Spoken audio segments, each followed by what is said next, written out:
My channel. ഇന്ന് ഞാൻ നിങ്ങളുടെ മുന്നിൽ വന്നിരിക്കുന്നത് ഒരു അടിപൊളി ടൊമാറ്റോ റൈസ് റെസിപ്പി ആയിട്ടാണ് കേട്ടോ. തയ്യാറാക്കുന്ന വിധം നോക്കിയാലോ? Come on guys.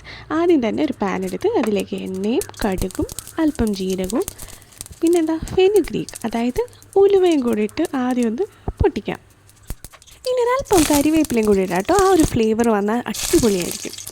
അതിനുശേഷം ഒരു പച്ചമുളകും 2 ഉള്ളി ഫൈനായി ചോപ്പ് ചെയ്തതും ആവശ്യത്തിന് ഉപ്പും ഒരു 1/2 ടീസ്പൂൺ ഉഴുന്നും കൂടിയിട്ട് നല്ലവണ്ണം ഒന്ന് സോട്ട് ചെയ്തെടുക്കാം. ഇനിയാണ് നമ്മുടെ മെയിൻ ഇൻഗ്രീഡിയൻറ്റ്, അതായത് തക്കാളി. 2 തക്കാളി ഫൈനായി ചോപ്പ് ചെയ്ത് നമുക്ക് ആഡ് ചെയ്ത് കൊടുക്കാം.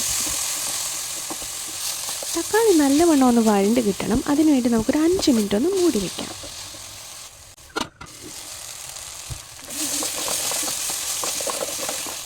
അടുത്തതായി നമുക്ക് പൊടികൾ ഇട്ട് കൊടുക്കാം. ആദ്യം തന്നെ ഒരു 1/2 ടീസ്പൂൺ മഞ്ഞൾപ്പൊടിയും 1/2 ടീസ്പൂൺ മുളക് പൊടിയും കൂടി ഇട്ട് നല്ലവണ്ണം ഒന്ന് സോട്ട് ചെയ്തെടുക്കാം. മസാലയുടെ പച്ചമണമൊക്കെ മാറി നല്ലവണ്ണം ആ തക്കാളിയിലോട്ട് പിടിക്കുന്ന രീതിയിൽ ഒന്ന് മിക്സ് ചെയ്തെടുക്കാം. അടുത്തതായി നമുക്ക് റൈസ് ഇട്ട് കൊടുക്കാം. അതിനുവേണ്ടി ഞാൻ കുറച്ച് ബസ്മതി റൈസ് നേരത്തെ ബോയിൽ ചെയ്ത് മാറ്റി വെച്ചിട്ടുണ്ടായിരുന്നു കേട്ടോ. അപ്പം ടോട്ടൽ 3 കപ്പാണ് റൈസ് നമ്മൾ ഇതിലേക്ക് ആഡ് ചെയ്ത് കൊടുക്കേണ്ടത്. അപ്പം കുറേശ്ശെ റൈസ് ആഡ് ചെയ്ത് നമുക്ക് ഈ മസാലയായിട്ടൊക്കെ ഒന്ന് മിക്സ് ചെയ്തെടുക്കാം കേട്ടോ.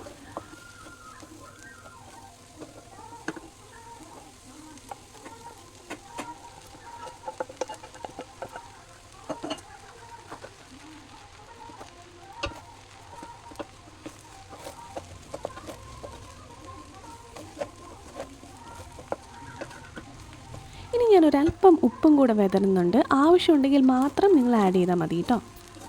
ഞാൻ ബോയിൽ ചെയ്ത് വെച്ച റൈസിന് ഒരല്പം ഉപ്പിൻ്റെ ഒരു കുറവുണ്ടായിരുന്നു. അതുകൊണ്ട് മാത്രമാണ് ഞാൻ ഇപ്പം വീണ്ടും ഒരല്പം ഉപ്പ് ആഡ് ചെയ്തേക്കുന്നത്. ഇനി നമുക്ക് മല്ലിയില വെച്ച് ഒന്ന് ഗാർണിഷ് ചെയ്തെടുക്കാം.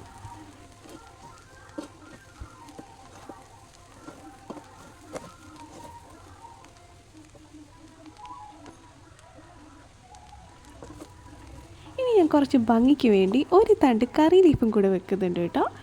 അതിനുശേഷം ആവശ്യത്തിന് ബട്ടറും കൂടെ ചേർത്ത് ഒരു 5 മിനിറ്റ് നമുക്കൊന്ന് സ്റ്റീം ചെയ്യാൻ വെക്കാം.